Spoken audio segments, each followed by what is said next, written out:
प्रभु सदा करो कल्याण। सियापति रामचंद्र की जय।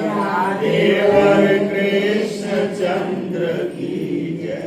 बोलो जयकारा बोले शिव महाराज की जय। बोलो श्री नंदी निवासी भगवान की जय। बोलो श्री स्वामी जी महाराज की जय। बोलो श्री जोड़ी महाराज की जय। बोलो सांचे दरबार की जय। बोलो वृंदावन बिहारी लाल की जय। बोलो विष्णु भगवान की जय। कार्तिक मातम सप्तमो अध्याय अनंतम ने कहा, हे राजन, कार्तिक मास का व्रत करने वालों के नियम सुनिए। मैं संक्षेप में कहता हूँ, जो व्यक्ति कार्तिक मास का व्रत करता हो वो सब तरह के आमिष, उर्द, मधु, राई, खटाई तथा मदकारी वस्तुओं का भक्षण ना करे। उक्त व्रत करने वाला दूसरे का अन्न ना ग्रहण करे, किसी से विद्वेष ना करे और तीर्थ के अतिरिक्त विदेश ना जाए। देवता, वेद, ब्राह्मण, गुरु, बहुव्रती दूसरे का अनुग्रहण ना करे और नारी, राजा तथा गुरुजनों की निंदा ना करे। कार्तिक मास का व्रत करने वाला दाल, तिल, तेल, पकवान, क्रय किया हुआ पका भोजन ना ग्रहण करे। निंदा, भावना, कुवाचे का त्याग करे। किसी भी जीव का मांस, चूना, जंभीरी, नींबू, मसूर, वासी तथा जिनके अन्न का परित्याग करे। बकरी, गाय तथा भैंस के दूध के अतिरिक्त किसी अन्य पशु का दूध आमिष समझे।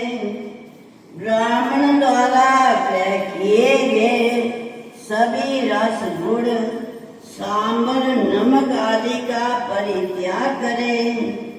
तांबे के पात्र में रखा हुआ पंचगव्य अत्यंत लघु घड़े का पानी केवल अपने ही लिए पकव अन्न आमिष कहा जाता है।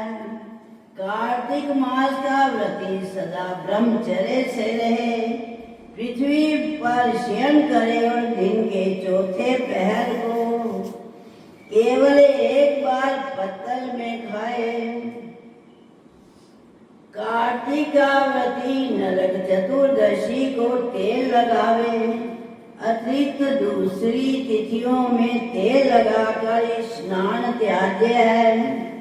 कार्तिक व्रती मनुष्य सिंगाड़ा, कोहड़ा, प्याज, भंटा, गाजर, मूली, छत्राक इन सब वस्त्रों को ग्रहण ना करें।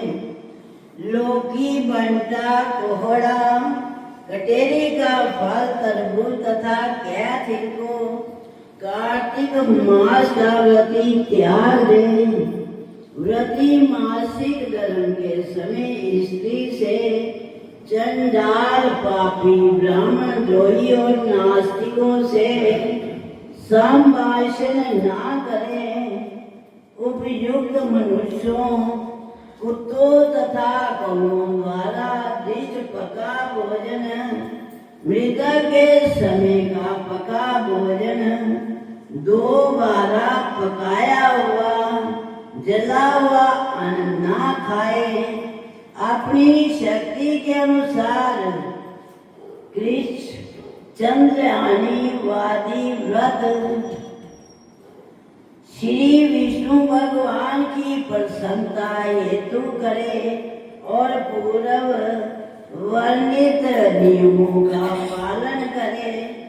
कार्तिक व्रत करने वाला प्राणी प्रतिपदा को कुमड़ा, द्वितीया को कटहल, तृतीया को तरुणी स्त्री, चतुर्थ को मूली, पंचमी को बेल, षष्ठी को तरबूज, सप्तमी को आंवला, अष्टमी को नारियल, दशमी को लौकी, एकादशी को परवल, द्वादशी को बेर, त्रयोदशी को बंटा, चतुर्दशी को गाजर तथा पूर्णिमा को शाक। ये वस्तुएं तमो उक्त तिथियों में ना खाए और रविवार को आंवला ना भक्षण करें। व्रतीन शाकों में से और वर्जित शाकों में से कोई शाक खाना चाहे तो ब्राह्मण को देकर खावे। यही विधान माघ मास के व्रत के लिए भी है। देव उत्थापनी एकादशी में पूर्व उक्त विधान अनुसार नृत्य, जागरण, गायन, वादन आदि करें। इस प्रकार विधिवत व्रत करने वाले व्रती को देखकर यम के दूत जैसे सिंह की गर्जना से हाथी भाग जाते हैं, उसी तरह वहां से भाग जाते हैं। ये कार्तिक व्रत सब व्रतों में श्रेष्ठ है।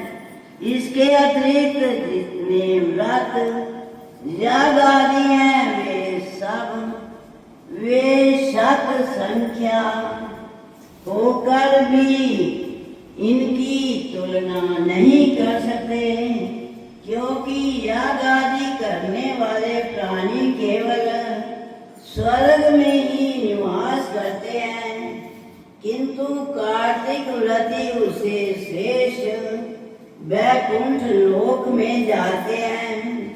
इस जगत में भक्ति मुक्ति दाता जितने भी पुण्य क्षेत्र हैं वे सब कार्तिक व्रती के शरीर में निवास करते हैं।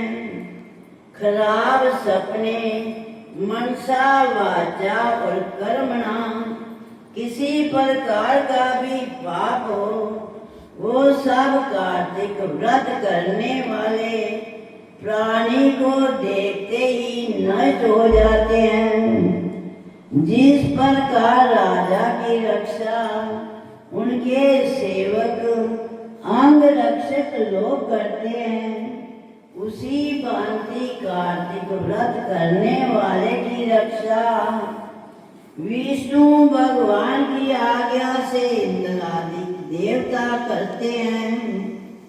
विष्णु भगवान का व्रत करने वाला मनुष्य जहाँ कहीं भी वर्तमान रहता है वहाँ पूजित होता है। वहाँ पर ग्रह, भूत और पिशाच आदि कोई भी नहीं रहने पाते। विधि विधान सहित कार्तिक व्रत करने वाले मनुष्य के पुण्यों का वर्णन 4 मुख वाले ब्रह्मा जी भी कहने में असमर्थ हैं। ये विष्णु कार्तिक व्रत संपूर्ण पापों को नाश करने वाला, पुत्र पौत्र धन तथा दाने को उन्नत करने वाला है। ये कार्तिक व्रत जो मनुष्य करता है उसको तीर्थ में जाने या तीर्थ की सेवा करने से क्या उद्देश्य, उसको सब पुण्य फल कार्तिक व्रत से ही प्राप्त हो जाते हैं। इति श्री कार्तिक महात्म सप्तमो अध्याय समाप्तम। बोल वृंदावन बिहारी लाल की जय। कथा समाप्त।